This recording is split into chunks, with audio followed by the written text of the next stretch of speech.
ఇండియాలోనే top brain surgeon. కొన్ని వేల సర్జరీలు చేశారు. మామూలు సర్జరీ అంటే ఓకే, మొత్తం బాడీలోనే డెలికేట్ పార్ట్ బ్రెయిన్, ఐస్ అంటారు.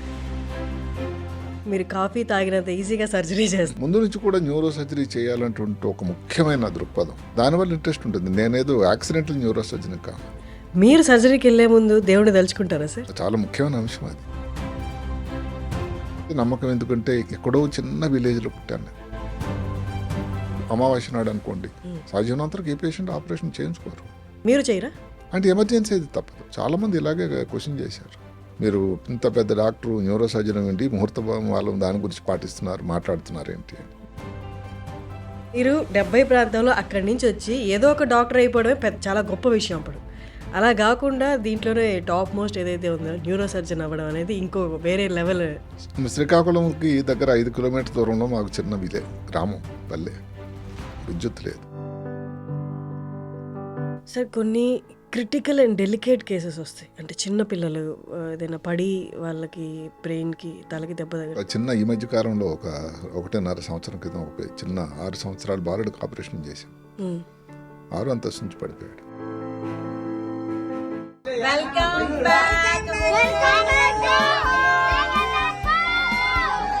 ఒక సినిమాలో, జీన్స్ సినిమాలో మనం కాన్సెప్ట్ ఒకటి చూస్తాం. లెఫ్ట్కి చేయాల్సిన సర్జరీ రైట్కి చేసేసారు. ప్రఖ్యాత సినీ యాక్ట్రెస్, హీరోయిన్, వారి మదర్కి ప్రపంచంలోనే బెస్ట్ హాస్పిటల్ అమెరికాలకు తీసుకెళ్లి వైద్యం జరిగింది. ఓ, ఇది అందరికి తెలిసిన హీరోయిన్. ప్రజల్లో కొంతవరకు అవగాహన ఏంటంటే డాక్టర్లు వైట్ కాలర్ జాబ్ అని, తర్వాత డాక్టర్లు ఊరికే వస్తాయి పైసలని. సార్, ఈ మొత్తం జర్నీలో మర్చిపోలేని ఆనందకరమైన సంఘటనలు. ఇప్పుడు మా అబ్బాయి కార్డియక్ సర్జన్ అయ్యాడు. ఆయన చేయబోయే మొట్టమొదటి హార్ట్ ట్రాన్స్ప్లాంట్.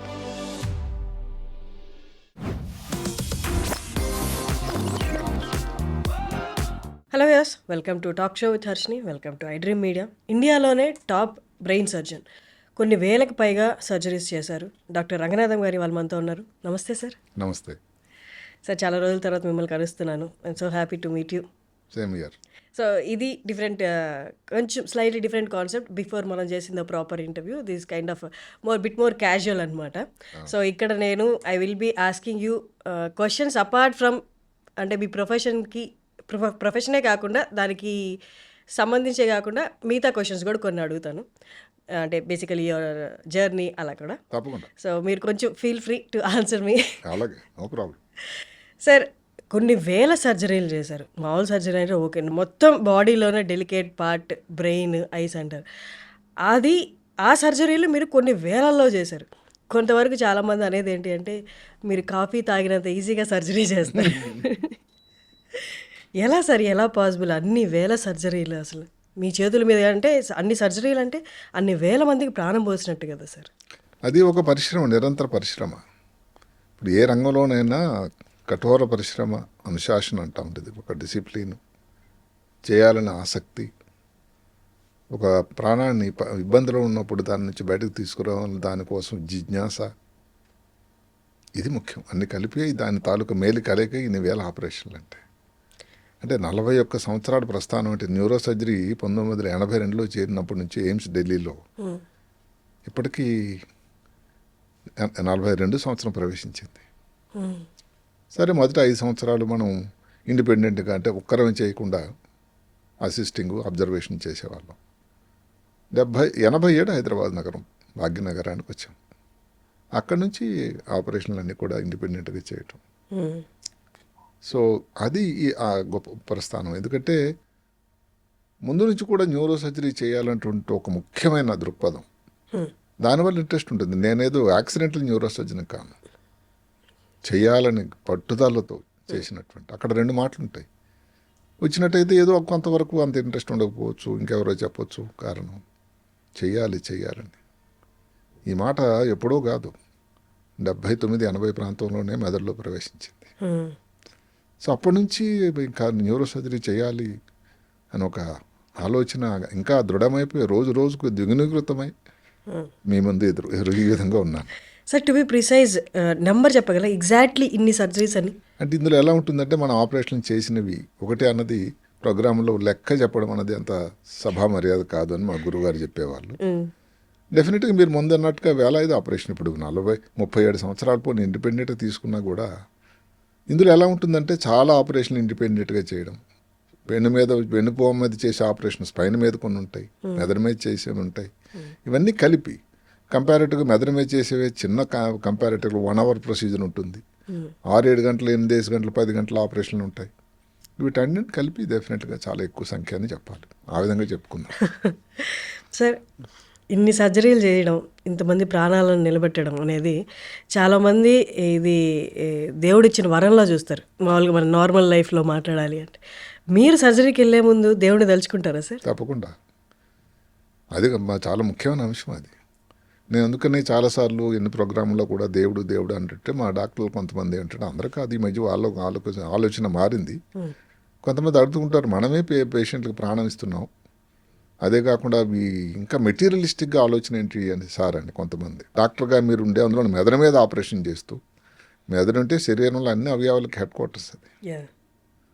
మీరు ఎందుకు దేవుడు నమ్ముతారు అని అడిగేవారు. నేనేంటంటే నమ్మకం ఎందుకంటే ఎక్కడో చిన్న విలేజ్లో పుట్టాను నేను, ఎక్కడో శ్రీకాకుళం జిల్లా, తెలుగు మీడియంలో చదువుకున్నాను. ఎందుకంటే ఎప్పుడు కూడా నా మూలాలు కానీ ఉనికిని కానీ నేను మర్చిపోలేను. అక్కడ నుంచి ఇంత రీజనబుల్లీ పేరుగాంచిన న్యూరో సర్జన్గా రావడం అంటే అది భగవత్ కృప తప్ప. ఇప్పుడు మా నాన్న డాక్టర్ కాదు, మా ఇంటి దగ్గర ఎవరు బంధువులు కానీ చుట్టాలు కానీ డాక్టర్లు కారు. మీరొక్కరే మీ ఇంటి నుండి న్యూరో సర్జన్ సరే. మరి అలాంటప్పుడు ఇలా రావడం అంటే నేను ఎందుకు అనంటే భగవత్తునండి. అందులో బ్రెయిన్ ఆపరేషన్లు దాని తాలూకా ఇబ్బందులు నాకు బాగా తెలుసు. ఎంత బాగా చేశామని ఏదో ఓవర్ కాన్ఫిడెన్స్తో వెళ్ళామంటే పేషెంట్కి ఇబ్బంది వచ్చే అవకాశం ఉంటుంది. అందుకని తెల్లవారు లేచి ఒకసారి భగవంతుడు ఇన్ని ఆపరేషన్లు నా చేతి నుంచి బాగా చేయించావు, ఈరోజు చేయబోయే ఈ వ్యక్తికి కూడా ఆపరేషన్ అంత సవ్యంగా జరిగేటట్టు చేసి స్వామి అని ఇది నిజంగా అధాతంగా చెప్తున్నా అందరికి ముఖ్యంగా. ఏంటంటే దానివల్ల ఏమాత్రం 1%, 3% నాకు తెలియదు, పేషెంట్కి ఉపయోగకరం అన్నట్టయితే అది వర్త్, అది నేను నమ్ముతాను. ఇన్ కేసు స్పృహలో ఉన్న పేషెంట్ అయితే దేవుడికి దండం పెట్టుకోండి అని మీరేమైనా వాళ్ళకి కూడా సజెషన్ ఇస్తారు? నేను చెప్తాను వాళ్ళు సరిగదా. అసలు ఇప్పుడు ఆపరేషన్ పోస్ట్ చేసేటప్పుడు ఏవో సింపుల్గా కొన్ని ఏదో మంచి అమావాస్య నాడు అనుకోండి, సాధ్యమైనంతవరకు ఏ పేషెంట్ ఆపరేషన్ చేయించుకోరు. మీరు చేయరా? అంటే ఎమర్జెన్సీ అయితే తప్పదు, ఎలక్టివ్ అయితే సాధ్యమైనంతవరకు చేయను. అదే కాకుండా ఇప్పుడు ఆపరేషన్ పోస్ట్ చేయాలంటుంది, ఆపరేషన్ థియేటర్లో ఫలానా రోజున మనం ఆపరేషన్ చేస్తూ ఉంటే దాన్ని పోస్ట్ చేయాలంటుంది. జనరల్గా నేను చూస్తాను, అది దుర్ముహూర్తం ఉండకూడదు, వర్జ్యం ఉండకూడదు, ఆ సమయంలో పోస్ట్ చేసి ఆపరేషన్ చేయడం సన్నివేశాలు చాలా వరకు ఏంటంటే మంచి సమయంలోనే చేయాలి. అది మనకు ఒకసారి కంట్రోల్లో ఉండదు. అంటే సాధ్యమైనంత వరకు ఒక మంచి సమయం, మంచి మనసుతో చేయడం అనేది జరుగుతూ ఉంటుంది. సార్, మీరు ఇన్ని వేల సర్జరీస్ తర్వాత ఇంత హంబుల్గా సైన్స్ని పాటిస్తూ అట్ ద సేమ్ టైం ఈ స్ట్రాంగ్ బిలీఫ్ అనేది, యూనివర్స్ అనేది, గాడ్ అంటారా, యూనివర్స్ అంటారా, ఎనీథింగ్, అక్కడ కూడా ఒక హంబుల్ ఒపీనియన్తో మీరు ఇలా చేస్తున్నారు. బట్ ఇప్పుడు వస్తున్న డాక్టర్లు కానీ, మేబీ సీనియర్ డాక్టర్లే కానీ సైన్స్ని, దేవుడిని లేదా బిలీఫ్ సిస్టమ్ని సపరేట్గా చూస్తారు. ఇన్ కేస్ ఇంకా ప్రిసైజ్గా చెప్పాలంటే వ్యతిరేకంగా చూస్తారు. అలాంటి వాళ్ళకి మీరు ఏం చెప్తారు? అది వారి ఆలోచనకి, వాళ్ళ జ్ఞానానికి వదిలిపెట్టేస్తాను నేనైతే మాత్రం. దానివలన చెడు అయితే పేషెంట్కి కాదు, మంచి ఎంత జరిగినా జరిగిందంటే నాకు ఒక సంతృప్తి, ఒక మంచి సమయంలో చేసాము, పేషెంట్ బాగా అవుతుంది అని. దానివల్ల పేషెంట్కి కాదు, మీ చుట్టాలకు కానీ ఎవరికి హాని లేదు. ఇక్కడ ఒక చిన్న మాట చెప్తాను. చాలా వరకు హిందువులో స్త్రీ కానీ ఇప్పుడు మాటకి ఋతుక్రమం అంటే మంత్లీ ఉందనుకోండి, డాక్టర్ గారు నాకు మంత్లీ ఉందని ఆపరేషన్ ఇప్పుడు చేయించుకోవడం పోస్ట్పోన్ చేద్దామని అడుగుతారు. మంగళవారం నాడు వద్దండి అంటారు. అమావాస్య అనుకోండి, నాకు తెలిసిన విషయం ఏంటంటే ఎక్కడో తమిళనాడులో అమావాస్య నాడు మంచి రోజు అనుకుంటారట. అది వాళ్ళ పద్ధతి, వాళ్ళ తాలూకా ఆచారం. ఇట్లా ప్రాంతాన్ని బట్టి మారుతూ ఉంటుంది, వ్యక్తుల తాలూకా ఆలోచన బట్టి కూడా మారుతూ ఉంటుంది. ఒకసారి ఎప్పుడో ఒక ఛానల్లోనే ఒక ప్రోగ్రాం చేశాం, మా సిద్ధాంత్ గారు నేను కలిసి, ముహూర్త బలం అని దాని మీద. చాలామంది ఇలాగే క్వశ్చన్ చేశారు, మీరు ఇంత పెద్ద డాక్టరు, న్యూరో సర్జన్ ఏంటి, ముహూర్త బలం వాళ్ళు దాని గురించి మాట్లాడుతున్నారు ఏంటి అని. నేను అన్నాను సింపుల్గా, ఇప్పుడు ఒక వ్యక్తికి ఈ ప్రపంచంలోకి వచ్చినప్పటి నుంచి చివరి వరకు జరిగిపోయినంత వరకు కొన్ని సంఘటనలు జరుగుతుంటాయి. పుట్టినప్పుడు ఎందుకు తల్లిదండ్రులు నోట్ చేస్తారు టైం, మంచి సమయం. స్కూల్కి వెళ్ళేటప్పుడు అక్షరాభ్యాసం, స్కూల్కి వెళ్ళే కాదు ముందే, స్కూల్కి వెళ్ళేటప్పుడు వివాహానికి, అంతవరకు ఎందుకండి. ఇప్పుడు ఏ పార్టీ వాళ్ళైనా ఎవరైనా పార్టీ వాళ్ళని ఉద్దేశించి చెప్పే మాట కాకపోయినా ఇప్పుడు నడుస్తూ ఉన్నాయి ఎలక్షన్లో, మీరు అబ్జర్వ్ చేస్తుంటారు ఏ టైంలో వాళ్ళు వెళ్ళి నామినేషన్ వేస్తారు. ఇక్కడ ఏ పార్టీ కాదు ముఖ్యం, ఎవరికన్నా మంచి సమయంలోనే ఇస్తే కొంతమంది నామినేషన్ వేయడానికి ఒక 5 నిమిషాలు టైం ఉంటే అక్కడ ఉన్న చెట్టు కిందో ఎక్కడో నిలబడతారు, కానీ వీళ్ళు నామినేషన్ పేపర్ సబ్మిట్ చేయరు. మంచి ముహూర్తం వచ్చేవారు గృహప్రవేశానికి ముహూర్తం, ఏదైనా ప్రాపర్టీ కొనేటప్పుడు ముహూర్తం, ఇన్ని వాటికి ముహూర్తాలు ఉండి ప్రాణానికి అపాయం ఉండేటువంటి ఆపరేషన్ ఆ వ్యక్తికి కుటుంబానికి ఎంతో ముఖ్యమైనటువంటి అంశం. అలాంటప్పుడు ముహూర్తం చూసి చూడడం వల్ల తప్పేముంది? Correct sir. నష్టమైతే లేదు కదా. యా సార్, ఇందాక మీరు చెప్పారు మీరు శ్రీకాకుళం నుండి. 70 ప్రాంతాల్లో శ్రీకాకుళం ఇప్పుడు మారింది సిచ్యువేషన్, కానీ 70 ప్రాంతాల్లో శ్రీకాకుళంని అంటే ఎదుగుదల లేని ప్రాంతంగా, నక్సలైట్ ప్రాంతంగా అనుకునేవాళ్ళు. వాస్తవం. మీరు 70 ప్రాంతంలో అక్కడి నుంచి వచ్చి ఏదో ఒక డాక్టర్ అయిపోవడమే చాలా గొప్ప విషయం అప్పుడు. అలా కాకుండా దీంట్లోనే టాప్ మోస్ట్ ఏదైతే ఉందో న్యూరో సర్జన్ అవ్వడం అనేది ఇంకో వేరే లెవెల్. ఒకసారి మీ జర్నీ గురించి చెప్పండి, శ్రీకాకుళం నుండి ఇక్కడ దాకా. శ్రీకాకుళంకి దగ్గర 5 కిలోమీటర్ దూరంలో మాకు చిన్న గ్రామం, పల్లె, విద్యుత్ లేదు. అక్కడే 10th క్లాస్ వరకు తెలుగు మీడియంలోనే చదువుకున్నాం. ఎగ్జాము రాయాలంటే మా శ్రీకాకుళంలో సెంటర్ లేదు, కింద మా ఊర్లో లేదు. అక్కడికి మా శ్రీకాకుళంకి సెంటర్కి వెళ్ళాం. అక్కడ ఉండి ఆ 15 రోజులు ఎగ్జామ్ రాసిన తర్వాత మళ్ళీ రావడం. అక్కడ ఒక ముఖ్యమైన మలుపు అక్కడే జరిగింది. నేను నమ్మినది ఎన్నిసార్లు చెప్పినా చెప్తాను, భగవత్ కృప వల్ల ఏంటంటే 10th క్లాసులో చాలా మంచి మార్కులు వచ్చాయి. అక్కడ మా ఊరు పక్కన ఒక ఆయన అప్పట్లో డాక్టర్ అయ్యాడు. ఆయన చదువుకోవడం ఎక్కడ అంటే ఇప్పుడు పియూసీ రోజులు అవి. ఆయన పియూసీ ఎక్కడ చేశారంటే ఆంధ్ర లైలా కాలేజీ విజయవాడలో చదివాడు ఆయన. అప్పటికి ఇంకా ఎంబీబీఎస్కి ఎంట్రన్స్ లేదు. సో లైలా కాలేజ్ చేరితే ఎంబీబీఎస్ ఇంజనీరింగ్ సీటు గ్యారంటీ. ఎందుకంటే అక్కడ పద్ధతి క్రమశిక్షణ అలా ఉంటుంది. అందుకని మా నాన్నగారికి మా అన్నయ్య గారికి ఏం చెప్పారంటే ఆ కాలేజీకి పంపించండి మీ వాడిని, బాగా చదువుతున్నాడు కదా, తెలివైన వాడు కదా అని చుట్టుపక్కల వాళ్ళు బంధువులు సలహా ఇచ్చారు. అప్పట్లో 10th మార్క్స్ ఎంత సార్ మీకు అడగచ్చా? 436. ఓకే.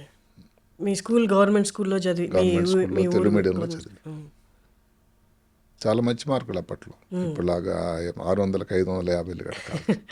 అంటే ఇప్పుడు పద్ధతులు మారాయి.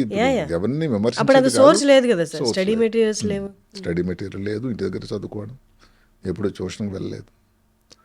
సో లైలా కాలేజ్ అన్నది విజయవాడ వెళ్ళడానికి ట్రైన్, జీవితంలో మొట్టమొదటిసారి ట్రైన్ అక్కడ. అలా మొదలైంది. కానీ ఇంట్లో పరిస్థితులు ఎలా ఉండేవి సార్? ఆర్థికంగా కానీ బాగుండేవా? ఆర్థికంగా చాలా కష్టమైన పరిస్థితి. మీరు ఎంతమంది సార్?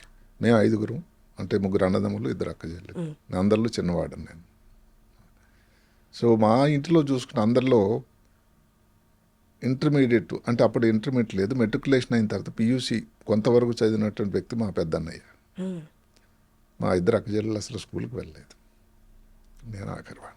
మరి మీ ఇంటర్మీడియట్ పియూసీ ప్రయాణంలో చేతిలో ఎంతో కొంత పెట్టయితే పంపించాలి కదా, అప్పుడు పరిస్థితులు బాగుండేనా? మీకు డబ్బులు అందాయా లేకపోతే ఆ జర్నీ ఒకసారి చెప్పండి. అది అదృష్టం కలిసి వచ్చింది అనుకోండి. ఎందుకంటే అప్పట్లో, ఇప్పుడు కూడా ఉందో నాకు తెలియదు కానీ 10th క్లాస్లో కానీ మంచి మార్కులు వచ్చినట్టయితే, అప్పుడు మేము చదివిన 10th క్లాస్ అప్పటికి ఎస్ఎస్ఎల్సీ అయిపోయింది. ముందు ఎస్ఎస్ఎల్సీ అనేవాళ్ళు, secondary school leaving certificate.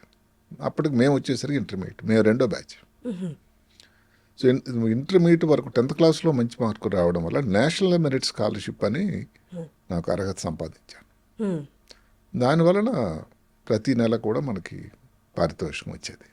Intermediate మొత్తం 2 years మొత్తం. సో ఇంటర్మీడియట్ లయాలలో జాయిన్ అయ్యారు, కానీ అప్పుడే ఊరు దాటడం కదా సార్ ఫస్ట్ టైం. మీ శ్రీకాకుళం యాస ఒకటి ఉంటుంది, శ్రీకాకుళం యాస కానీ మీ వేసుకున్న బట్టల తీరు కానీ చూసి అప్పుడు అక్కడ కాలేజ్లో వాళ్ళు ఏమన్నా వెక్కిరించాలన్నా జరిగిందా? వెక్కిరించడం అనకపోయినా కానీ ఎవరిని నేను ఇబ్బంది పెట్టే మాటలు చెప్పను కానీ పరిహాసం చేసేవాళ్ళు. ఎందుకంటే అక్కడ ఇంకోటి ఏంటంటే కొన్నాళ్ళు నేను ఈ 3 తిరునామాలు కూడా పెట్టుకునేవాడిని. కాటన్ దుస్తులు, హవాయి చెప్పులు. అప్పుడు శ్రీకాకుళంలో పీక్ నక్సలైట్ మూమెంట్. సో అందరు మిత్రులు కొంతమంది పరిహాసం చేసేవాళ్ళు కూడా శ్రీకాకుళం నుంచి నక్సలైట్ వచ్చేసాడు విజయవాడ. అట్లాంటి పరిస్థితి అక్కడ విజయవాడలో.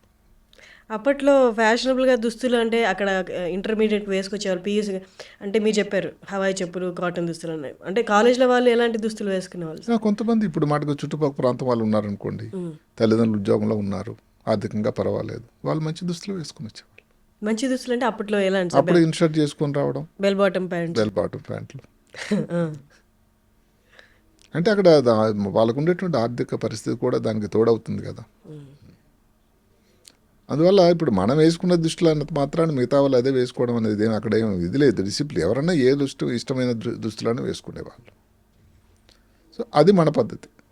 లైలా కాలేజ్ అన్నది నా ప్రకారం ఒక జీవితంలో పెద్ద మలుపు. అక్కడ ఏమిటంటే ఉన్నటువంటి డిసిప్లిన్, క్రమశిక్షణ, ఒక ఎగ్జామ్ ఎలా రాయాలి, ఎగ్జామ్లో ఎలా రాస్తే మార్కులు వస్తాయి.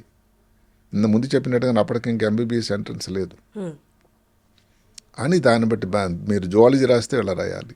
ఏ ఇయర్లో సార్ ఎంబీబీఎస్ ఎంట్రన్స్ లేదు అప్పటికి? ఇంకా మేము చేరేసరికి లేదు. 70లో నేను చేరాను, 70కి ఎంట్రన్స్ లేదు. ఇంకా మార్కుల ప్రాతిపదిక మీదే ఇచ్చేవాళ్ళు. ఇంటర్మీడియట్ మార్క్స్ బేస్ చేసుకుని డాక్టర్ సీట్, ఎంబీబీఎస్ సీట్ ఇచ్చేవాళ్ళు. ఇంటర్మీడియట్ మార్కులను కాదు, ఫస్ట్ బ్యాచ్కి కూడా అప్పటికే మొదలైంది. అంటే ఈ ఎంట్రన్స్ మొదలైంది ఎప్పుడంటే 1970 సంవత్సరం మొట్టమొదటిసారి. మేము ఇంటర్మీడియట్ సెకండ్ బ్యాచ్. ఓకే. అంటే ఫస్ట్ బ్యాచ్ వాళ్ళకి ఎంట్రన్స్ రాయాల్సి వచ్చింది. ఓకే.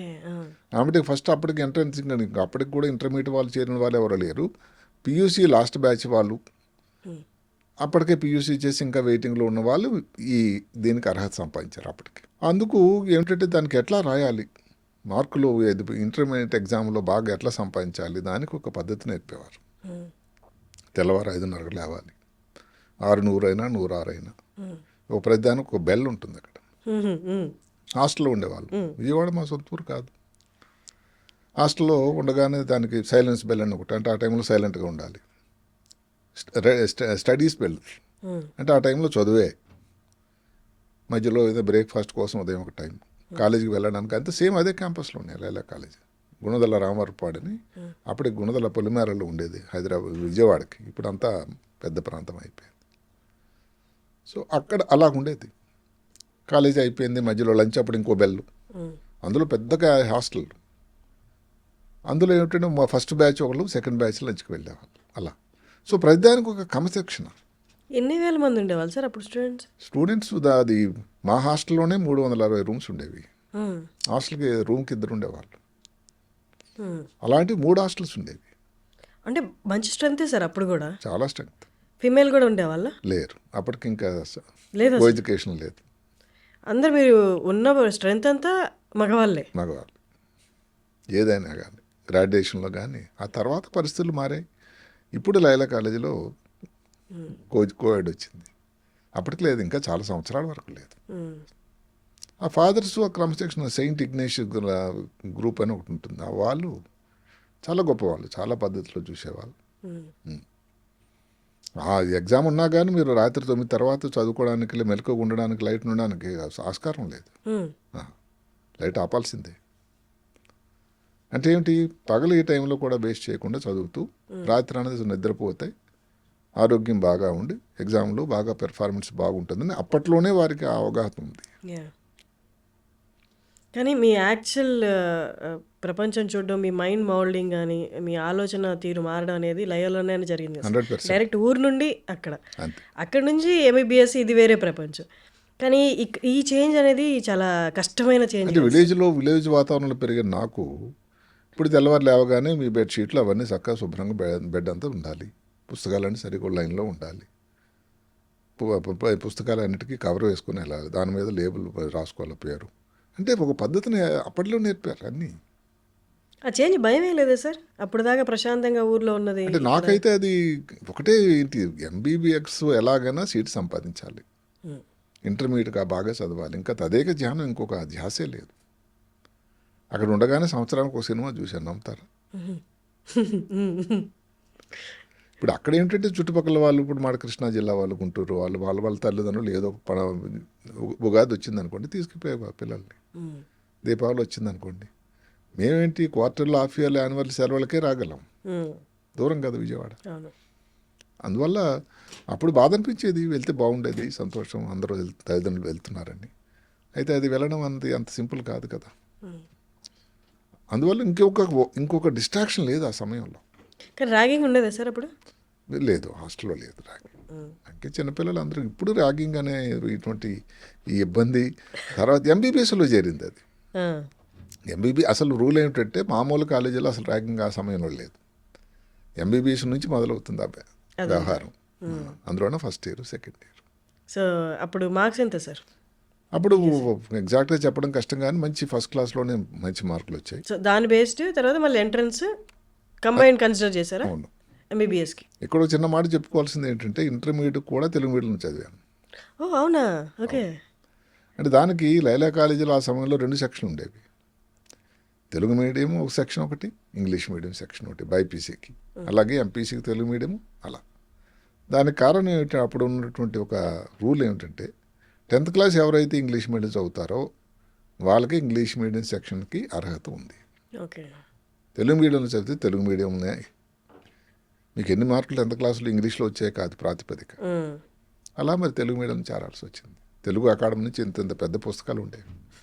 అంటే ఒక్కొక్క సబ్జెక్టుకి ఉష్ణం అని ఫిజిక్స్లో ఉంటుంది, ఉష్ణం అని, కాంతి అని అంటే లైట్, హీట్, దానికోసం ఒక బుక్. ఎందుకంటే ఇంగ్లీష్ నుంచి తెలుగులో అనువాదం చేసేసరికి సమాచారం ఎక్కువైపోయేది కదా.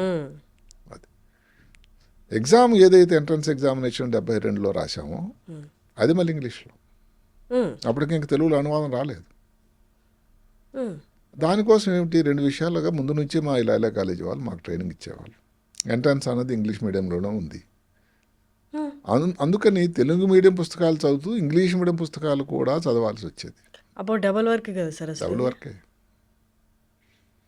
అక్కడ మ్యాక్సిమం ఏంటంటే ఎగ్జామ్లో కొన్ని పదాలకి ఏదైనా మనకు కాంప్లికేటెడ్గా అనిపిస్తూ ఉంటే తెలుగు ట్రాన్స్లేషన్ చెప్పేవాళ్ళు, అది అఫీషియల్గా గవర్నమెంట్ ఆఫ్ ఆంధ్రప్రదేశ్. ఓకే. ఎందుకంటే తెలుగు మీడియం వాళ్ళకి కొన్ని ఇంగ్లీష్ పదాలు తెలియకపోవచ్చు, ఇది ఈ ఎంట్రన్స్ టైంలో ఎగ్జామ్ టైంలో ఇచ్చేవాళ్ళు. అదొకటే, ఎగ్జామ్ మాత్రం ఇంగ్లీష్లోనే. So from there to MBBS ఎలా సార్? ఎంబీబీఎస్ ఫస్ట్ ఇయర్ అది మా సమయంలో ఎంబీబీఎస్ అనేది అది ఒక పెద్ద బృహత్తర పథకం అది. అక్కడ 6 సంవత్సరాలు నుంచి చేరినప్పుడే 6 సంవత్సరాలు, first year, second year, third year. First ఇయర్లో ఇంకా కొన్ని సబ్జెక్టులు ఉండేవి, ఇంగ్లీషు, ఫిజికల్ కెమిస్ట్రీ అని. కెమిస్ట్రీ అన్నది మేము ఇంటర్మీడియట్లో చదివినా కూడా ఫిజికల్ కెమిస్ట్రీ ఉండేది, ఆ 2 పాస్ అవ్వాలి.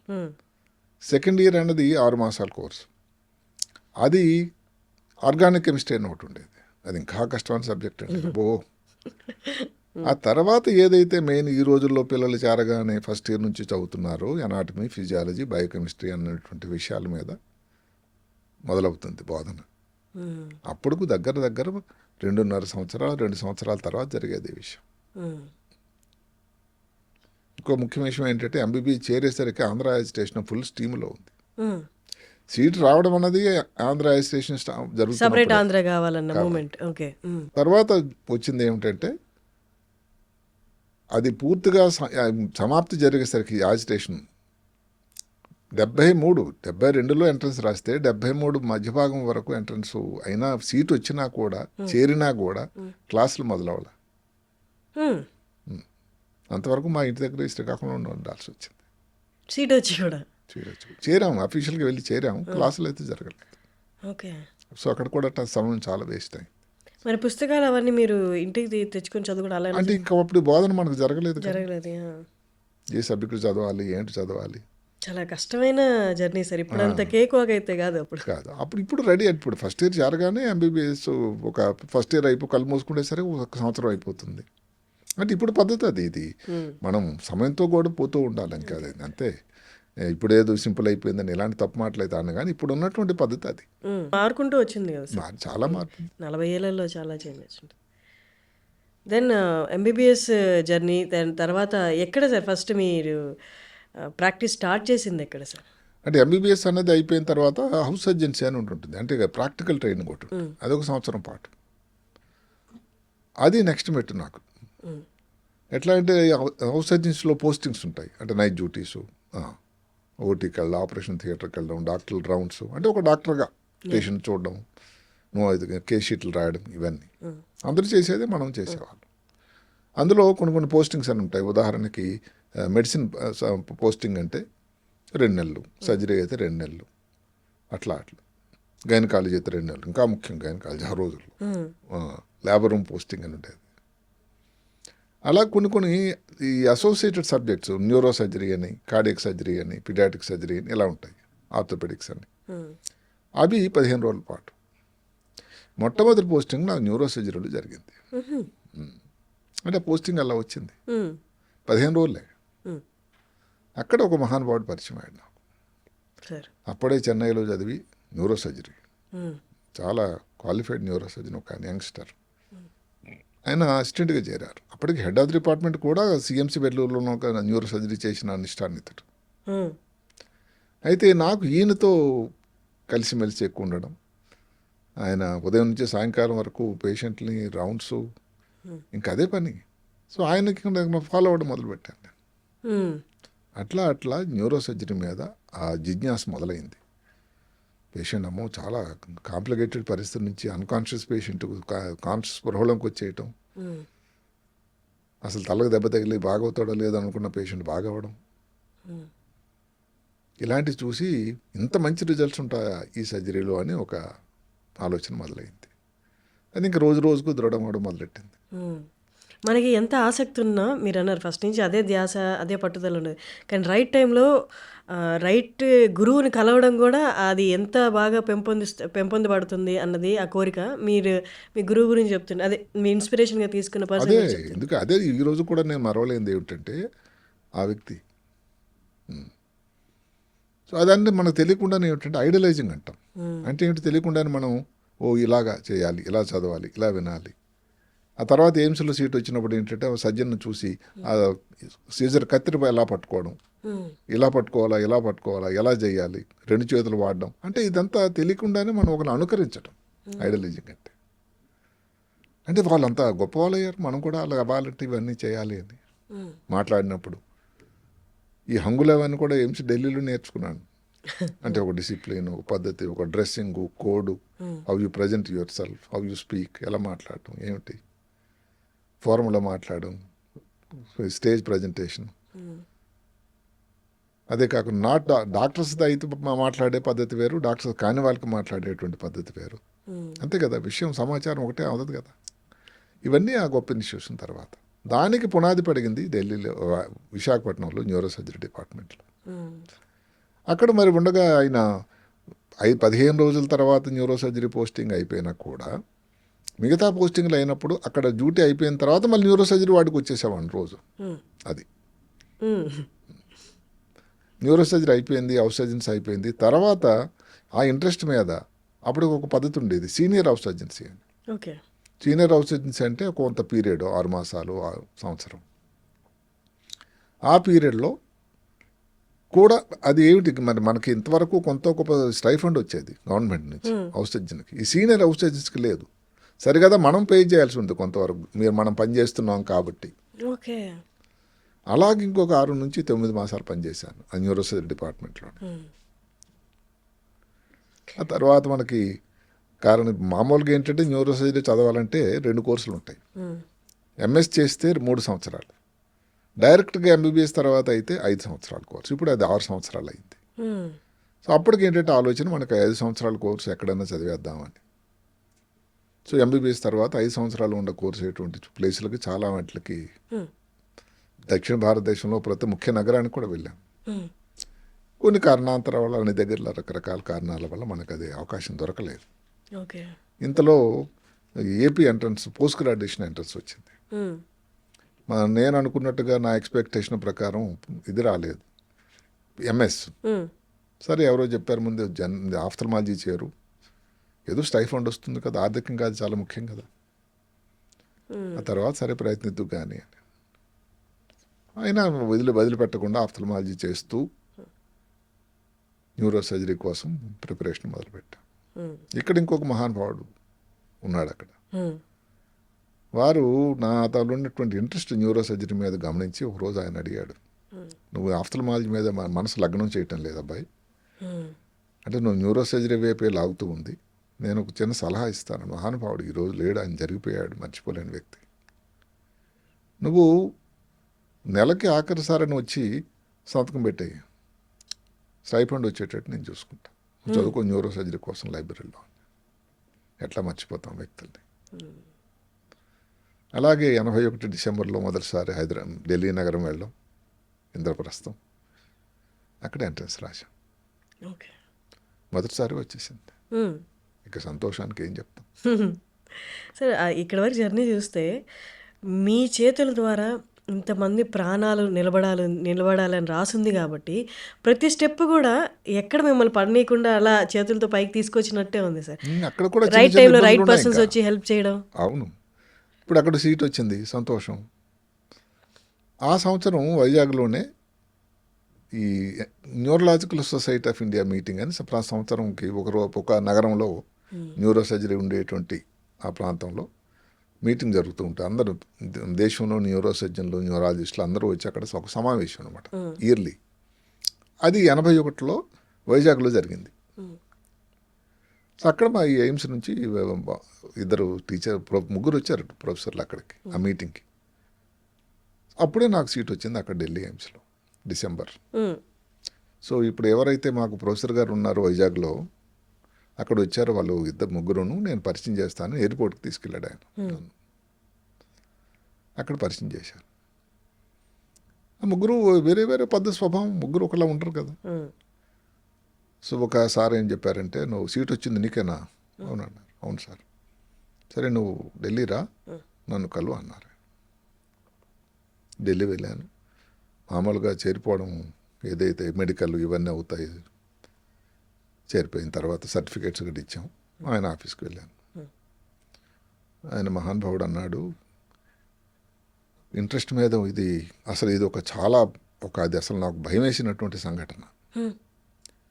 మరి నువ్వు నెల రోజులు అఫీషియల్గా చేరడానికి లేదు, దానికి ఒక కారణం ఉంది. ఆయన తప్పు కాదు, కారణం ఒకటి ఉంది. నెల రోజులు నువ్వు న్యూరో సర్జరీ డిపార్ట్మెంట్లో ఉన్న కొలీగ్స్తోని వాళ్ళతోని కలిసి ఓటీకి వెళ్ళి ఏంటి, ఎన్ని గంటలు పని చేయాలి, ఎంతసేపు ఉండాలి, ఏమిటి, అవన్నీ నువ్వు ఆకలింపు చేసుకో. నెల రోజుల తర్వాత మళ్ళీ నేను పిలుస్తాను. అప్పుడు నువ్వేం చెప్తావో దాన్ని బట్టి డిసైడ్ చేద్దాం. అంతవరకు మళ్ళీ నీకు ఆ నెల కోసం ఏదైతే ఉందో స్టైఫండ్ చూసేటువంటి బాధ్యత నాది. అఫీషియల్గా మాత్రం చేరదు. ఆయన మీరు ఉండలేరు అనుకున్నారా? అనే కాకుండా అక్కడ ఒక సంఘటన జరిగింది నేను చేరేసరికి ఎయిమ్స్లోనే. ఒక న్యూరో సర్జరీ నాకంటే ముందు చేరినటువంటి వ్యక్తి సూసైడ్ కమిట్ చేసుకున్నాడు. స్ట్రెస్ తీసుకోలేక.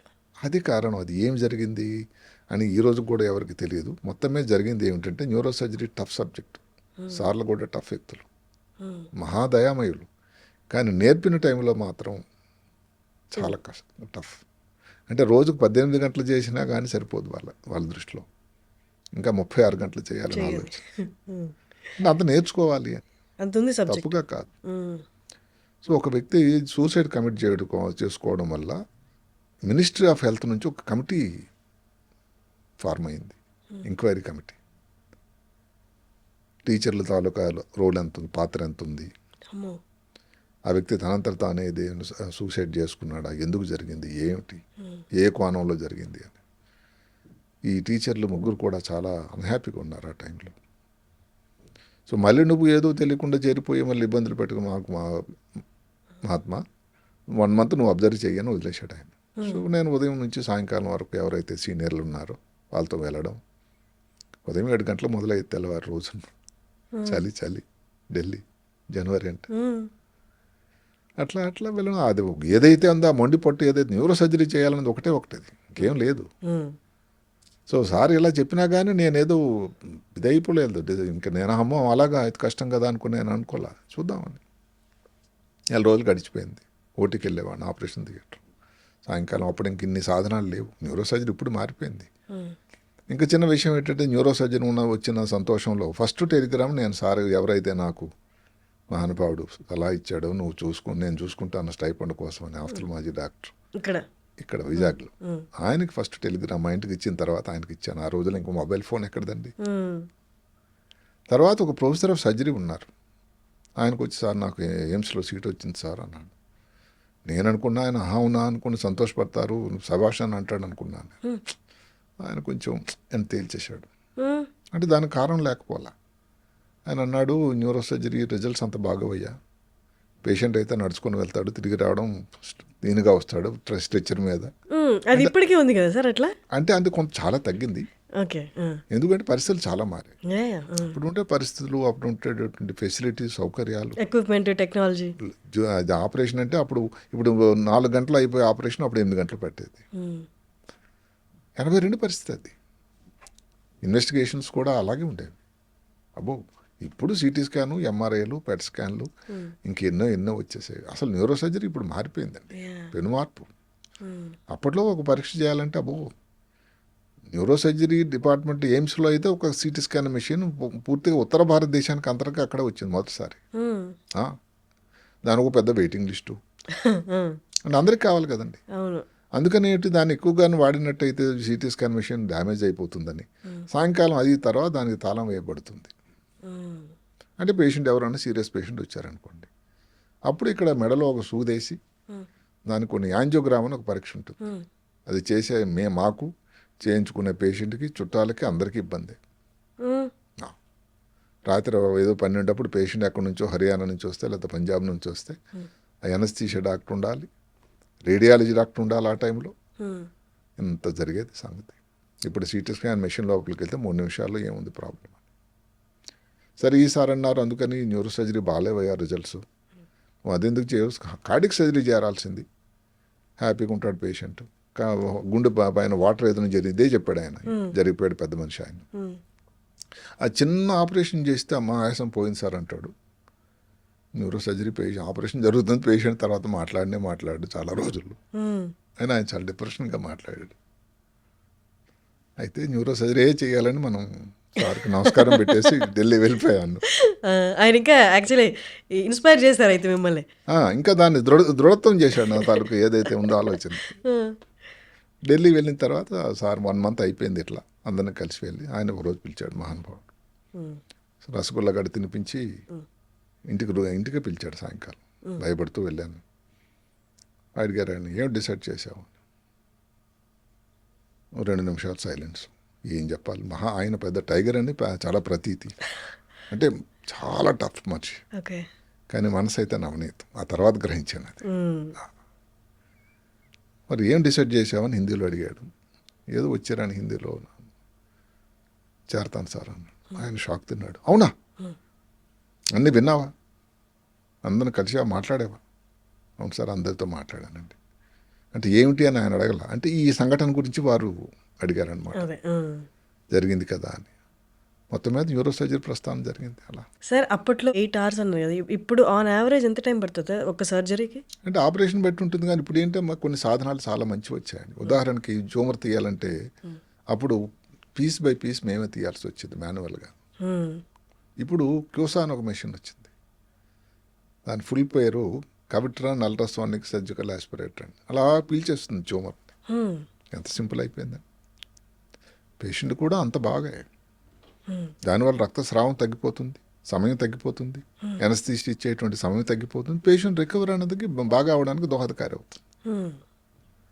అదే కాకుండా అప్పుడు ఆపరేషన్ చేయాలంటే పెద్ద ఇదంతా ఇక్కడెక్కడో ట్యూమర్ ఉంటే ఇదంతా పూరి భాగం అంతా ఓపెన్ చేయాల్సి వచ్చేది. ఎక్కడుందో కరెక్ట్గా తెలియదు. ఇప్పుడు నావిగేషన్ అని ఒకటి వచ్చింది, కంప్యూటర్ ఎయిడెడ్ అది. అంటే ఇక్కడ ఉంది ట్యూమర్ అని తెలుస్తుంది మనకి. దానికోసం ఆపరేషన్ థియేటర్లో కూడా పరికరాలు ఉంటాయి మనకి సాయం చేయడానికి. ఇక్కడ ఉంది ట్యూమర్, ఇక్కడ కాదు, కొంచెం ముందుకి, కొంచెం వెనక్కి అని. మీరు ఎంత సింపుల్ అంటే మనం అక్కడే చేస్తాం ఇప్పుడు ఆపరేషన్. అసలు చాలామంది ఇదే అడిగేవారు, ఆపరేషన్ అంటే మీరు పుర్రంతా ఓపెన్ చేస్తారా, పొట్ట ఓపెన్ చేసినట్టు అని. చాలా వరకు ఒకప్పుడు అది జరిగేది. ఎడం పక్క చేయాలంటే ఎడం పక్క తాలూకు ఈ భాగం అంతా ఓపెన్ చేయాల్సి వచ్చింది. అప్పుడున్న స్కాన్ ఎక్విప్మెంట్లో ఎగ్జాక్ట్గా తెలిసేది కదా సార్ ఇక్కడ ఉంది అని? ఉంది, తెలుసు, కానీ నావిగేషన్ లేదుగా. అక్కడ మనకి ఎక్కడ తెలుసు, ఎడం పక్కన ఉందా, కుడి పక్క ఉందా, ఎడం పక్క ఉంటే ఏ భాగంలో ఉంది, దాన్ని బట్టి మనం మామూలు కంటే ఎక్కువ భాగం చేయాల్సి వచ్చేది. కొన్ని యాంజియోగ్రామ్ అనేది చెప్పింది ఏదైతే ఉందో దాని నుంచి చేయాల్సి వచ్చేది. అక్కడ మనం ఇది ఎగ్జాక్ట్గా ఉందని చెప్పడానికి ఆస్కారం లేదు. ఓకే. కుడి పక్కన ఇక్కడ ఉంది, ఈ ప్రాంతంలో ఉంది ఇక్కడ ఎక్కడో అని. అది అక్కడ చేయాలంటే మరి పెద్దది ఓపెన్ చేయాలి కదా. ఇప్పుడు నావిగేషన్ వచ్చింది, 2 వచ్చాయి, క్లోసా అని, మైక్రోస్కోప్. ఇదేదో లోపల ఎక్కడెక్కడో బ్రెయిన్ లోపల లోపల ఉండేటువంటి కొన్ని ట్యూమర్ని తీయాలంటే పెద్ద కష్టం అయ్యేది.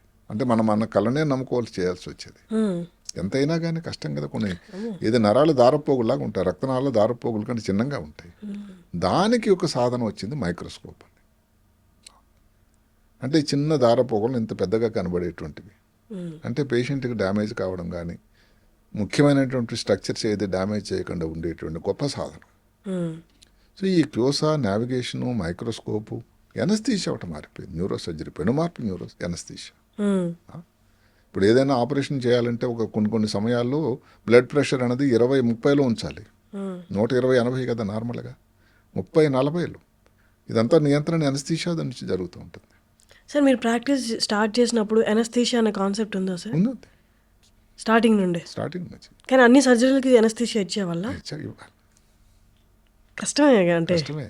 ఇప్పుడు ఇక దాంట్లో ఇంకా మార్పు వచ్చింది, అదే మారిపోయింది అంట. న్యూరో ఎనస్థీషియా అని వచ్చింది. అంటే ఏమిటి, ఎక్స్క్లూజివ్గా న్యూరో అంటే స్పైన్ కానీ బ్రెయిన్కి కానీ ఎనస్థీషియా ఇచ్చేదే. దాంట్లో ఒక కోర్స్ ఉంది, డిఎం కోర్స్. అట్లా మారిపోయింది అన్ని. సార్ అప్పట్లో ఎనస్థీషియా ఇచ్చిన కాన్షియస్లో ఉండేవాడా పేషెంట్? లేదు, అప్పట్లో ఎనస్థీషియా సపరేట్ ఎనస్థీషియా ఇచ్చే డాక్టర్ వచ్చేవాళ్ళ? ఎట్లా ఉండేది సార్? వచ్చేవాళ్ళు. ఎనస్థీషియా డిపార్ట్మెంట్ పెద్దది. ఓకే. ఎనస్థీషియా ఇవ్వడం, ఆపరేషన్ అయిన తర్వాత, ఆపరేషన్ అయిపోయిందని పూర్తిగా కుట్లు వేసేసిన తర్వాత ఎనస్థీషియా నుంచి రికవరీ చేయడానికి ప్రయత్నం.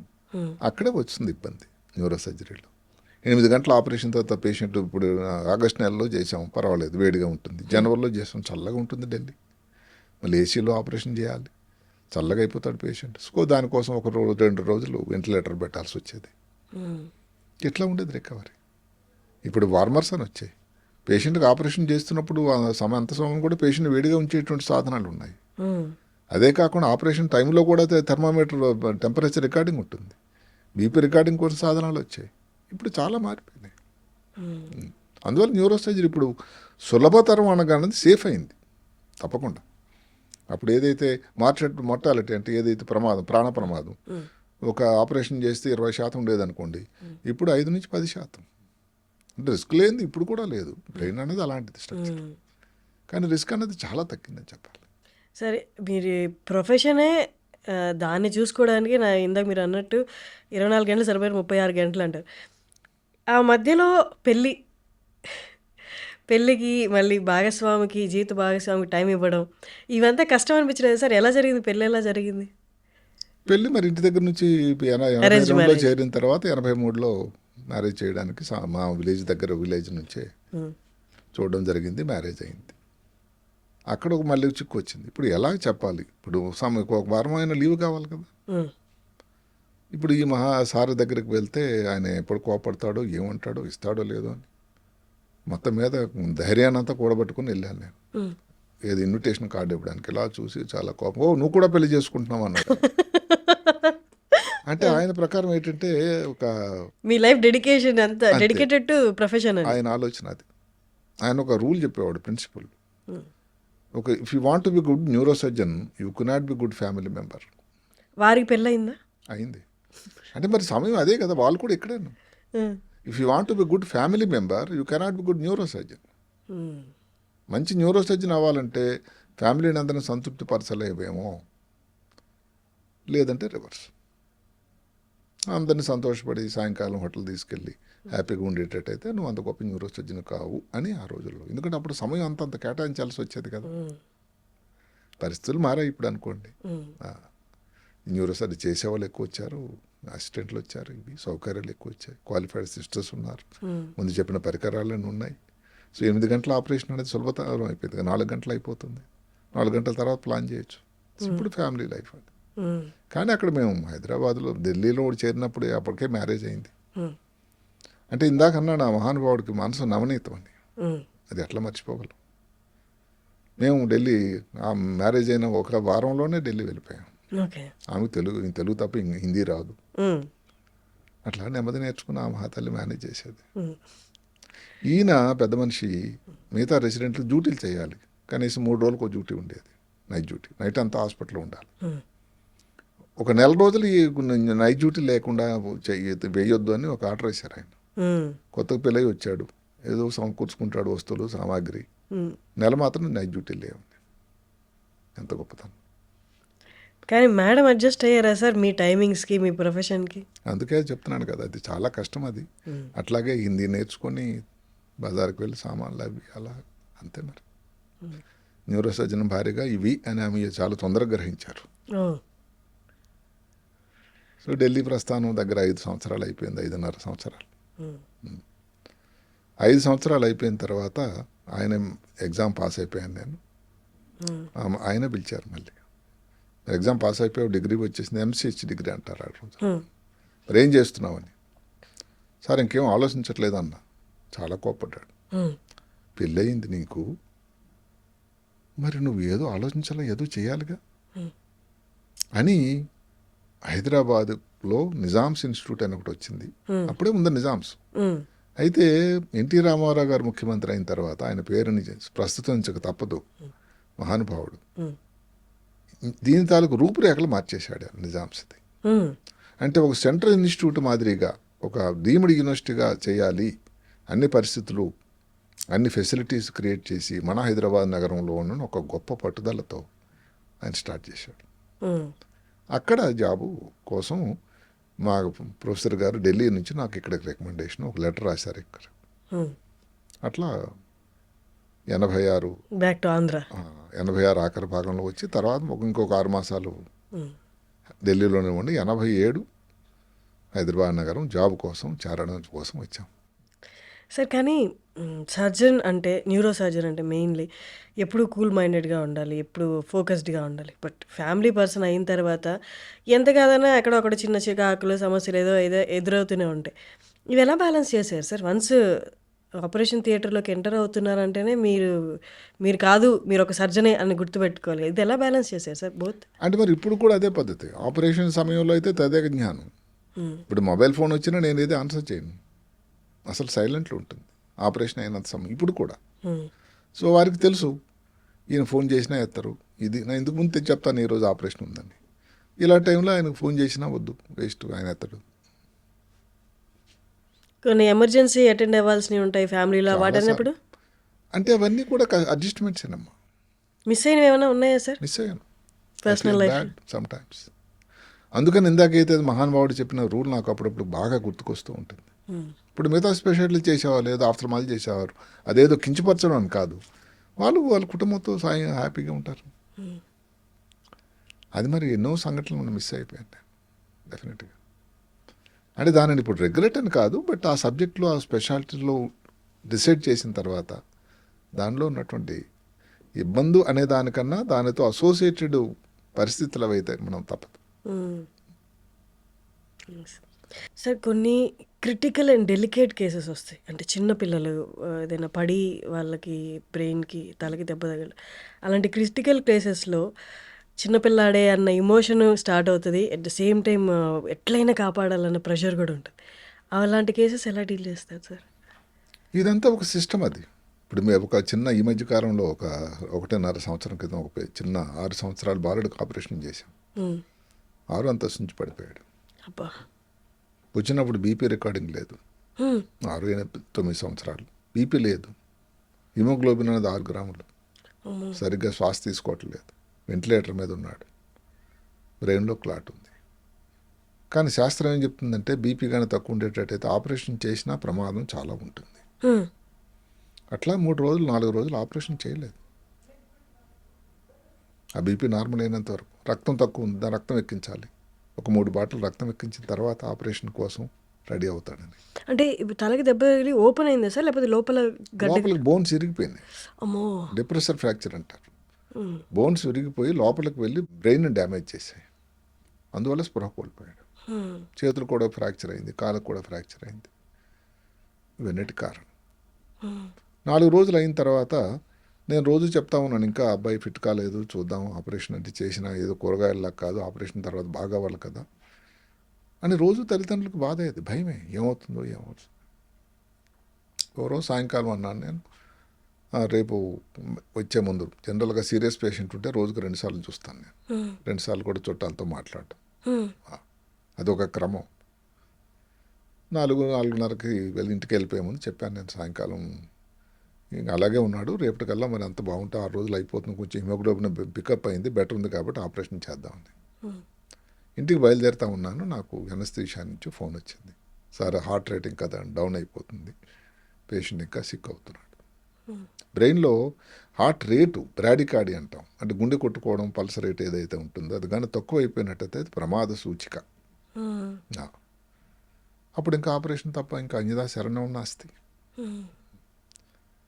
అప్పుడు ఆపరేషన్ కోసం చెప్పడం, వాళ్ళైతే ఎప్పుడన్నా రెడీగా ఉన్నారు, చేయడం జరిగింది. అంటే రాత్రి 9-9:30 వరకు జరిగింది ఆపరేషన్. ఎన్ని గంటలకి స్టార్ట్ అయింది సార్? సాయంకాలం 6కి. మరి అలాంటి సమయాల్లో ఇంటికి వెళ్ళాలని ధ్యాస ఎలా ఉంటుంది? సేమ్ మొబైల్ ఫోన్ ఆఫ్ ఉంది. ఇది 1 సంవత్సరాల క్రితం కాబట్టి మొబైల్లో బ్రహ్మాండంగా రంగప్రవేశం చేశాయి, కానీ వాడకానికి ఆస్కారమే లేదు, సమస్య లేదు. ఆ తర్వాత కొన్నాళ్ళు అయిన తర్వాత చాలా బాగా అయ్యాడు. ఈరోజు అబ్బాయి స్కూల్కి వెళ్తున్నాడు. ఇప్పుడు దానికంటే సంతోషం ఏం కావాలి? మొత్తం నార్మల్కి వచ్చేసాడా సార్? ఆ బ్రెయిన్కి బోన్స్ గుచ్చుకొని డ్యామేజ్ అవన్నీ కూడా దాన్ని తీసేసి బోన్ పీసులన్నీ సెపరేట్గా తీసేసిన తర్వాత అక్కడ ఒక ఖాళీ చోటు ఉంటుంది. బాగా అయిన తర్వాత దానికి మళ్ళీ ఇంకా వేరే ఆపరేషన్, 2 ఆపరేషన్ చేశాం. ఆ ప్రొటెక్షన్ కోసం అక్కడ బోన్ ప్లేస్లో పురి భాగం ఏదైతే లేదో దాని మీద ఇంకొక బోన్, ఒక ఇంప్లాంట్ అని ఉంటుంది, ఓకే, అది అమర్చాం. దాంట్లో కూడా కొత్తగా ఒక పద్ధతి వచ్చింది, పీక్ అని. ఎక్కడో జర్మనీ నుంచి ఒక మెటీరియల్ వస్తుంది, కొంచెం కాస్ట్లీ. దాన్ని ఆ మెదడు పైన ఉండేటువంటి ఈ ఆచ్ఛాదన బోన్ ఏదైతే లేదో దాని షేప్లో చక్కగా ల్యాబ్లో తయారు చేసి, అంటే దాని ముందు స్కాన్లు చేసి అంత పెర్ఫెక్ట్ ఫిట్టింగ్ అనమాట. ఈరోజు ఆపరేషన్ అది పెట్టామని తెలియడానికి కూడా లేదు, చక్కగా ఉన్నాడు. పరిస్థితులు చాలా మారాయి. అవును సార్. సార్ ఒక సినిమాలో, జీన్స్ సినిమాలో మనం కాన్సెప్ట్ ఒకటి చూస్తాం, లెఫ్ట్కి చేయాల్సిన సర్జరీ రైట్కి చేసేసారు. అది రియాలిటీలో అలాంటి మిస్టేక్లు జరిగాయి సార్? అలా జరిగే ఆస్కారం ఉందా అసలు? జరుగు. మనిషి ఎక్కడైనా కానీ, ఇప్పుడు అమెరికాలో కానీ, హైదరాబాద్లో కానీ, ఢిల్లీలో కానీ చేస్తున్న సర్జన్ మనిషే కదండి. అవే జాగ్రత్తగా తీసుకోకపోతే ఇబ్బంది అవుతుంది. అందుకని ఆపరేషన్ థియేటర్లో ఒక రూల్ ఉంటుంది, అక్కడ బోర్డు ఉంటుంది, పేషెంట్ పేరు, ఆపరేషన్, సర్జన్ చేయబోయే సర్జన్ పేరు, ఎటువైపు చేయాలి అని దాని మీద బోల్డ్ లెటర్స్లో రాసి పెట్టాలి. లేకపోతే ఆ సర్జన్ ఆపరేషన్ చేయడానికి అసలు అతనికి అర్హత లేదు. అంటే సార్ మీరు స్కాన్లో ట్యూమర్, ఫర్ ఎగ్జాంపుల్ ట్యూమర్ అనుకుంటే స్కాన్లో ట్యూమర్ క్లియర్గా కనిపిస్తూ ఉంటుంది కదా sir, but still left right అన్న కన్ఫ్యూజన్ ఎలా అటు వస్తుంది? కూడా మార్కింగ్ ఉంటుంది. 1-2 సార్లు కన్ఫర్మ్ చేసుకుని ఎవరైతే అసిస్టెంట్లు ఉన్నారో పర్టికులర్ నుండి ఎనస్థీషియా వాళ్ళతోని ఇన్ని అయ్యి అప్పుడు కుడి పక్కన ఒక పేరు చెప్పడం కాదు కానీ ఒక ప్రఖ్యాత సినీ యాక్ట్రెస్, హీరోయిన్, వారి మదర్కి ప్రపంచంలోనే బెస్ట్ హాస్పిటల్ అమెరికాలకు తీసుకెళ్ళి వైద్యం జరిగింది. ఇది అందరికీ తెలిసిందే. జరగాల్సిన సైడ్ కంటే తప్పు సైట్లో జరిగింది ఆపరేషన్. అమెరికాలో ఉన్న కూడా మానవులు మనుషులే కదా. అంటే మనుషుల నుంచి ఏదైతే ఒక సర్టన్ పర్సంటేజ్ మిస్టేక్ అన్నది సహజం ఎక్కడైనా. ఇది అందరికి తెలిసిన హీరోయిన్ శ్రీదేవి గారు పేపర్లో అన్నింటిలో వచ్చింది కదా సార్. సరే, అక్కడ out of the court settlement ఏదో అయింది, అవన్నీ మనం కాదు. నేను చెప్పడం ఏంటంటే అంత గొప్ప హాస్పిటల్ అది అమెరికాలో, ప్రపంచంలోనే గొప్ప హాస్పిటల్. అందుకని దానికి ఈ అవకాశాలు ఉన్నాయి కాబట్టి 1-2 సార్లు 3 సార్లు ఆపరేషన్ ముందు మననం చేసుకోవాలి, రైట్ సైడ్ ఉంది, రైట్ సైడ్ ఉంది, రైట్ సైడ్ ఉందని బోర్డు మీద రాయాలి, చుట్టుపక్కల వాళ్ళతో ఒకసారి కన్ఫర్మ్ చేయాలి, రిపోర్ట్ను ఒకసారి కన్ఫర్మ్ చేయాలి, అప్పుడు ఆపరేషన్ అటు పక్కన మొదలు పెట్టాలి. లేకపోతే తప్పులు జరగడానికి అవకాశం తప్పకుండా ఉంది. ఇక్కడ సీనియారిటీ జూనియారిటీ కాదు, అప్రమత్తం. ఏదన్నా కానీ ఈజీగా తీసుకుంటే మాత్రం ప్రమాదమే. ఇప్పుడు పొట్ట అనేది ఒకటే ఉంటుందండి, కట్ చేసి సరిపోతుంది, ఛాతీ ఒకటే ఉంది. ఇప్పుడు ఎవరైతే 2 అవయవాలు ఉన్నాయో అక్కడే వస్తుంది ఇబ్బంది, 2 భాగాలు ఉన్నాయో అక్కడే వస్తుంది ఇబ్బంది. మరి కంటి మీద పొరపాటు, తప్పు కంటి మీద ఆపరేషన్ చేసినవి చాలా రోజుల క్రితం పెద్ద ఇష్యూ అయింది హైదరాబాద్ భాగ్యనగరంలోనే. ఎక్కడైనా తప్పులు జరుగుతాయండి, ఎవరు చేశారని మనం పక్కన పెడదాం. తప్పులు జరిగేదానికి ఆస్కారం ఉంది కాబట్టి దానికి అప్రమత్తత, ఒక పద్ధతి, ఒక డిసిప్లిన్ చాలా ముఖ్యం. జీవితాలతో ఆడుకునే ముందు ఇవన్నీ ముఖ్యం కదా సార్. డాక్టర్స్కి కూడా ప్రెషర్ ఉంటుంది నార్మల్ లైఫ్లో, అండ్ ఇప్పుడు వస్తున్న లైఫ్ స్టైల్ వల్ల మతిమరుపు కూడా స్టార్ట్ అవుతుంటుంది. అంటే ఆఫ్టర్ ఆల్ డాక్టర్ కూడా నార్మల్ హ్యూమన్ బీయింగ్ కదా సార్. ఇలా ఇవేమీ బయటికి కొట్టొచ్చినట్టు కనిపించే కాదు. వారికి లోపల ప్రెషర్ ఉందా, లేకపోతే వారికి కొంచెం మతిమరుపు ఏమన్నా స్టార్ట్ అవుతుందని. బట్ స్టిల్ వాళ్ళు సర్జన్గా ఉన్నప్పుడు లోపలికి వెళ్తున్నప్పుడు వాళ్ళు లోపలికి వెళ్ళాలా లేదా అన్నది ఎలా డిసైడ్ చేస్తాం సార్? అంటే ఏమైనా స్టాండర్డ్స్ ఉంటాయా? అంటే ఇప్పుడు ఆపరేషన్ చేయాలి, చుట్టాలను ఫస్ట్ దానికి ఒక పెద్ద ప్రక్రియ ఉంటుంది. ఫస్ట్ కన్సెంట్ అని ఉంటుంది. అంటే చుట్టాలతో ఆపరేషన్ ముందు ప్రతి వివరం డీటెయిల్డ్గా చెప్పాల్సినటువంటి ఇన్ఫార్మ్డ్ కన్సెంట్ అని ఉంటుంది. తెలుగు వాళ్ళైతే తెలుగులో, ఇంగ్లీష్లో అయితే ఇంగ్లీష్, వాళ్ళని ఏ భాష అయితే ఆ భాషలో వాళ్ళు అడిగిన ప్రతి ప్రశ్నకి ఓపికగా సమాధానం చెప్పి వాళ్ళ తాలూకు సిగ్నేచర్ తీసుకుని, అంటే వాళ్ళ అనుమతి తీసుకున్న తర్వాతే పేషెంట్ను ముట్టుకునే హక్కు డాక్టర్గా ఉంది. సో ఇక్కడ తెలిసిపోతుంది doctor is in good condition అనేది, అప్రమత్తంగా ఉన్నారనేది.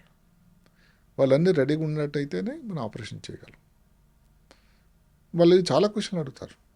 అంటే సహజంగానే ఎప్పుడు ఇది క్యాన్సరా, క్యాన్సర్ కాదా, ఎడం పక్కన ఆపరేట్ చేస్తే మాటలో తేడా రావచ్చు అని చెప్తాం. మరి ఎన్నాళ్ళలో మాట్లాడతాడు, కాలు చేయి పడిపోతే మరి ఎప్పుడు బాగవుతాడు, ఇంకెన్నో ప్రశ్నలు. 4 కుట్లు తీస్తారు, బ్రెయిన్ అంతా పురుభాగం అంతా ఓపెన్ చేస్తారు. అలాంటి సిల్లీ ప్రశ్నల నుంచి ముఖ్యమైన ప్రశ్నలు, అవసరమైన ప్రశ్నలు కూడా చాలా ఉంటాయి.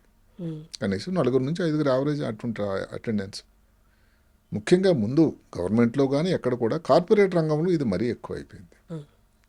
గత 32 సంవత్సరాల నుంచి కార్పొరేట్ రంగంలో ఏదైతే ఇప్పుడు నేను వైద్యం చేస్తున్నానో అక్కడ ఇంకా స్ట్రెస్తో కూడుకున్నది. ఆపరేషన్ చేసే టైంలో కూడా ఇందాక చెప్పాను ఒకటి, హైపో టెన్షన్ అంటే బీపీ చాలా తక్కువ చేసి ఆపరేషన్ చేయాల్సి ఉంటుంది. బ్రెయిన్లో ఎన్యూరిజమ్స్ అని ఉంటాయి, అంటే చిన్న బొబ్బిల్లాగా వస్తాయి రక్తనాళాల్లో. చాలా ప్రమాదమైన ఆపరేషన్, ప్రమాదమైన కష్టం. మరి అలాంటి ఆపరేషన్ చేసినప్పుడు ఎనస్థీషియా వాళ్ళకి చెప్తూ ఉంటాం, కొంచెం బీపీ తగ్గించండి, ప్రమాదం ఉంది అని. ఆయన తగ్గిస్తాడు. అదే చాలామందికి జోకులు వేస్తూ ఉంటాను. పేషెంట్కి బీపీ రికార్డింగ్ కోసం అక్కడ సాధనాలు ఉన్నాయి, బీపీ ఆపరేటర్స్ ఉంది, ఆర్టీలు లేనని వేస్తారు. మరి చేస్తున్న సర్జన్ తాలూకు పరిస్థితి ఏమిటో. బీపీ వాళ్ళు ఎన్ని లోటుపాట్లకి హెచ్చు తక్కువ అవుతుంది, అంత పల్స్ రేట్ కొట్టుకుంటుంది. అలాగ ప్రతి అలాంటి కాంప్లికేషన్ ఆపరేషన్ అప్పుడు కూడా చేస్తున్న సర్జన్కు ఇంత లోటుపాట్లకి ఎదురవుతాడు ఆయన, ఆటో పోట్లకి.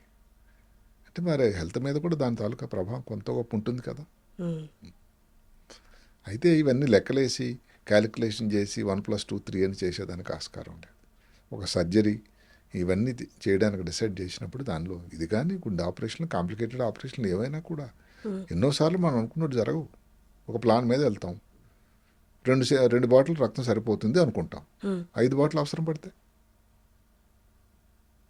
అక్కడ బ్లీడింగ్ అవుతా ఉందని ఒక అంచనా ఉంటుంది. ఇన్ని పరీక్షలు వచ్చినా కూడా, ఎంఆర్ఐ, సిటీ స్కాన్ అన్నీ వచ్చినా కూడా మేము ముందుగానే అనుకుంటాం ట్యూమర్ చాలా రక్తం ఉంటుంది, బ్లీడింగ్ అవుతుంది, వాస్తవమే. కానీ ఎంత బ్లీడింగ్ అవుతుందని అనుకోమే. మరి అప్పుడు ఎంత స్ట్రెస్, ఎంత భయం, ఎంత గాబరా. అప్పుడు తదేక జ్ఞానం ఒకటే ఏమిటంటే ఎలాగైనా రక్తం ఆపాలి, పేషెంట్ని మళ్ళీ వెనక్కి తీసుకెళ్ళిపోయి వాళ్ళ అటెండెన్స్ చూపించాల్సినటువంటి బాధ్యత. సరే మనం 10% రిస్క్ అన్నాం, 20% రిస్క్ అన్నాం, పేషెంట్ సైన్ చేసేసారు చుట్టాలు, అయిపోదు కాదు కదా. బయట రెప్యుటేషన్కి ఏంటి, ఆ డాక్టర్ దగ్గరికి వెళ్తే ఇంకా పేషెంట్ సంగతి ఇంతే అని అంటే ఇంకా మనం చేయగలం ఇంకొక ఆపరేషన్. అంటే ఎంత బాధ్యత. అదే కాకుండా ఆపరేషన్ చేసే ముందు రోజు నిజం చెప్తున్నాను, ఇది అందరికీ వాస్తవం, అంత సింపుల్గా నిద్ర పట్టదు నాకు. ఆ ప్లానింగు, ఎడపక్క ఆపరేషన్ చేయాలి, మాట పడిపోవచ్చు, కుడికాలు కుడి చేయాలి, young person, young wife, recently married, no children, cancer ఏమో. అంటే ఏమిటండి, దేనికి ప్రశ్నలకి సమాధానాలు ఎక్కడ? ఇది 100% నిజమేది. ఇది ఎవరికో షేర్ చేసుకోవాలి. అంటే ఎవరైనా సింపుల్గా అనుకోవచ్చు, అలాగైతే ఎందుకు న్యూరో సర్జరీ చేశారు. వాస్తవమే, న్యూరో సర్జరీ అన్న స్పెషాలిటీని ఎన్నుకున్న తర్వాత దానిలో ఉన్న సాధక బాధకాలు, ఇబ్బందికి రెడీ అయ్యి ఆపరేషన్ చేయడానికి మనం రెడీ అయ్యామని లెక్క. ఇప్పుడు నేను ముందే చెప్పాను కాబట్టి ఆపరేషన్ ముందు మాట పడిపోతుంది, అవకాశం 30% ఉందని. సరే, అది పడిపోయిన తర్వాత సర్జన్గా నాకే నచ్చదు అది. అయ్యో వీడు మాట్లాడడం ఎంత ప్రయత్నం చేసినా కానీ మాట పడిపోయింది, ఎన్నాళ్ళకు మాట్లాడతాడు, కాలు చేయి పడిపోయింది, యంగ్ ఫెలో, ఎంత బాధ. డాక్టర్గా ఎన్నాళ్ళ నుంచి తేరుకుంటాం. మళ్ళీ కాలు చేయ బాగయి మాట్లాడు తన్నంత వరకు కూడా వాళ్ళకి చుట్టాలకు ఈరోజు మాట్లాడాడు మీ చుట్టం అని చెప్పినంత వరకు ఊహించండి సార్, డాక్టర్గా ఎంత బాధ. అక్కడ ఎంత ఫీజు వస్తుంది, లభ్యమవుతుంది, కార్పొరేట్లోనే కాదు, ప్రజల్లో కొంతవరకు అవగాహన ఏంటంటే డాక్టర్లు వైట్ కాలర్ జాబ్ అని. తర్వాత డాక్టర్లకు ఊరికే వస్తాయి పైసలన్నీ. అది అంత సబైన ఆలోచన కాదేమో నా అభిప్రాయం. దానిలో ఉన్నట్టు లోటుపాట్లు, డాక్టర్లు కూడా ఒక మనిషి అని, డాక్టర్లు కూడా వాళ్ళకి ఇబ్బందులు ఉంటాయని, వాళ్ళ ఆ లోటుపాట్లు దానిలో ఉన్న పరిమితిని లిమిటేషన్ని గమనించాలి అందరు దయచేసి. ఇన్ని వేల సక్సెస్ఫుల్ సర్జరీలు చేసినా ఒక్క చిన్న సర్జరీ అటు ఇటు అయినా కానీ ఒక కైండ్ ఆఫ్ నిరాశ, లేకపోతే అంతా మన చేతిలో ఉందా అనుకుంటా ఇంత సక్సెస్ చూసినా కానీ ఏది మన చేతిలో ఉండదు, అంత దైవ నిర్ణయం, లేకపోతే మన ప్రయత్నం మనం పెట్టాము తర్వాత రిజల్ట్ అవును, వదిలేయాలి అన్న సందర్భాలు వచ్చాయి సార్? దేవుడి మీద వదిలిపెట్టకుండా అది కొన్ని రోజులు నాకు అది సంతోషకరంగా ఉండదు. మ్మ్. మా శ్రీమతి గ్రహిస్తారు, ఏమైంది సర్జరీ, ఎలా అయింది జరిగిందని. బాగాలేడు పేషెంట్. సో రాత్రి మళ్ళీ ఫోన్లో పేషెంట్ బాగాలేడు సార్, మళ్ళీ రాత్రి మీద వెళ్ళి చూడటం. మ్మ్. ఇక్కడ చుట్టాలకు మనం చెప్పేసాము రిస్క్ పర్వాలేదని కాదు. అక్కడ పేషెంట్ ప్రతి పేషెంటు 100% ఆ కుటుంబానికి 100%. మ్మ్. ఇక్కడ 10% చెప్పాము కాబట్టి పర్వాలేదని కాదు కదా. ఆ కుటుంబం 1% రిస్క్ చెప్పినా కూడా ఆ కుటుంబానికి అది 100%. నా లెక్క అది. అంతే. మ్మ్. ఆయన ఆ కుటుంబానికి సంపాదనకారు, కుటుంబం అంతా ఆయన మీద ఆధారపడి ఉంది. ఏదైనా ఇబ్బంది వచ్చి ఆయన ఉద్యోగానికి వెళ్ళలేని పరిస్థితి వస్తే మ్మ్. ఎంత బాధాకరం. అందువల్ల అందులో పార్ట్ ఆఫ్ ఇది షేర్ చేసుకోక తప్పదు. ఓకే. అటెండెన్స్ రోజు దీనిలో తీసుకోవాలి, కాన్ఫిడెన్స్లోకి. నా ప్రయత్నం నేను చేశాను, ఇంకా చూద్దాం, ప్రయత్నం అవకాశం ఉంది, చిన్నపిల్లాడు అవకాశం ఉంది. క్యాన్సర్ అన్న ఈ రోజుల్లో ఎన్నో సాధనాలు వచ్చాయి, మంచి రేడియేషన్ వచ్చింది, ఇంకేదో కీమోథెరపీ వచ్చింది. ఏదో దగ్గరలో ఉద్యోగానికి వెళ్తాడేమో, మీ కుటుంబానికి కూడా ఉపయోగంగా ఉంటాడు. ఇలాంటి ప్రతిరోజు అందుకనే చాలా చాలా చాలా మంది పేషెంట్, నా చుట్టాలు పేషెంట్లు ఏంటంటే దే ఆర్ బికమ్ మోర్ ఒక రిలేషన్ లాగా అయిపోతుంది నాకు వాళ్ళు. అంతే సార్. ఈ మొత్తం జర్నీలో మర్చిపోలేని ఆనందకరమైన సంఘటనలు? 52 సంవత్సరాల ప్రస్థానం. మ్మ్. మా ఊరికి 70లో వదిలిపెట్టిన తర్వాత మొట్టమొదటిది విజయవాడ లైలా కాలేజ్. ఆ లైలా కాలేజీ మర్చిపోలేంది. ఎంబీబీఎస్ సీట్ వచ్చినప్పుడు మా చుట్టుపక్కల విలేజ్ వాళ్ళందరూ కూడా ఈ అబ్బాయికి విలేజ్ ఎంబీబీఎస్ సీట్ వచ్చిందని మ్మ్. చెప్తున్నప్పుడు మా తల్లిదండ్రులు పడ్డ సంతోషం, నేను పడ్డ సంతోషం, విశాఖపట్నం కాలేజీలో చేరడానికి వెళ్ళినప్పుడు ఉన్నటువంటి ఆ ఆలోచన మ్మ్. చాలా గొప్పది. అది కాకుండా జీవితానికి ఈ రోజున పెద్ద మలుపు త్రోవ తీసినటువంటి all India institute medical sciences Delhi, మ్మ్. న్యూరో సర్జన్గా అవ్వడానికి నాంది ప్రస్తావన జరిగిన ప్లేస్. తర్వాత మా అబ్బాయికి సీటు న్యూరో సర్జరీనే చేయకుండా కార్డియక్ సర్జరీ చేశాడు ఆయన. మ్మ్. మరి ఆ సీటు అదే ఎయిమ్స్లోనే మ్మ్. సేమ్. సీట్ వచ్చినప్పుడు అన్నిటికంటే చాలా ఉద్వేగానికి లోనయ్యాను. మ్మ్. ఎందుకంటే ఒక తండ్రి కొడుకు మ్మ్. సర్జికల్ స్పెషాలిటీస్లో మ్మ్. అదే బిల్డింగ్లో అలాంటి గొప్ప ఎంసీ ఇన్స్టిట్యూషన్లో చదవడం అవకాశం భగవంతుడు ఇవ్వడం, చాలా ఎమోషనల్ మూమెంట్ కదా సార్ అది. అది ఎట్లా మర్చిపో. అదే సేమ్ బిల్డింగ్లో కొన్నేళ్ల తర్వాత. కొన్నేళ్ళ తర్వాత. సో మర్చిపోలేని సంఘటనలు అంటే ఇవే. ఇన్ని వేల సర్జరీస్ తర్వాత, ఇంత ప్రయాణం తర్వాత ఇంకా నాకు ఇది చెయ్యాలి అనిపించేది ఏదైనా ఉందా సార్ ప్రొఫెషన్లో? అంటే అది ఇంకా అంతులేని కదండి, ఏదో పాత సినిమా మాదిరి. అంటే ఏంటి, ఇంకా నాకు భగవంతుడు ఆరోగ్యం ఇచ్చినంత వరకు ఇంకా ఆపరేషన్లు చేయాలి, పేషెంట్లకు ఉపయోగకరంగా ఉండాలి, మ్మ్. పేషెంట్లు నా మీద ఉన్న నమ్మకం సన్నగిల్ల కన్నా ఉండాలి. ఒక ఎత్తు అయితే ఇప్పుడు మా అబ్బాయి కార్డియక్ సర్జన్ అయ్యాడు. ఆయన చేయబోయే మొట్టమొదటి హార్ట్ ట్రాన్స్ప్లాంట్ మ్మ్. చేస్తానని ఆయనకి ఇంట్రెస్ట్. మ్మ్. ఆ ట్రాన్స్ప్లాంట్ చేశాడని విన్న రోజు మ్మ్. నాకు చాలా సంతోషం. సార్ ఇదంతా ప్రొఫెషను, బాధ్యత, ఇదంతా ఓకే. కానీ మీకు కొంచెం రిలాక్స్ అవ్వాలి అనుకుంటే ఎప్పుడు, అంటే ఈ ప్రదేశానికి వెళ్తే నేను రిలాక్స్డ్గా ప్రశాంతంగా ఉంటాను అన్నది ఏమన్నా ప్లేసెస్ ఉన్నాయా సార్? అంటే కొన్ని సందర్భాలు కుటుంబంతో కొన్ని ప్రదేశాలు వెళ్ళి ఉన్నాయి. మ్మ్.